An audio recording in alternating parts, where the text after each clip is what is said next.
In this video, I'm going to teach you how to make Suno AI song longer. First thing you need to do is to head over to suno.com, and from in there you can see on your Create or Library tab all of the songs that you have created so far into your workspace.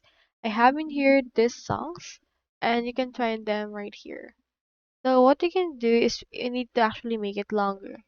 To do that, just click on any song that you have for it and you can see these options. So what we can do is we can head over and then we can go and click on the extend option that should be able to appear. But if you can find it, you can head over and click on this create option. You can make your persona, remaster, a song audio, and onto this remix and edit, you can click onto this extend option.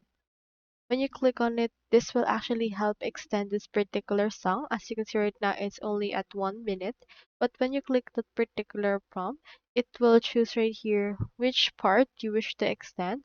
Let's extend it from this part and add in here some lyrics that you wish to use. And after that, click on create and this will extend the song for you.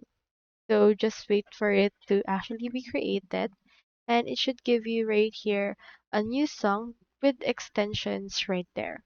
So as you can see, it loads right now. You can just wait for this to load all together and it will give you what you want into this part. So that's all there is today and I hope this video helped you out.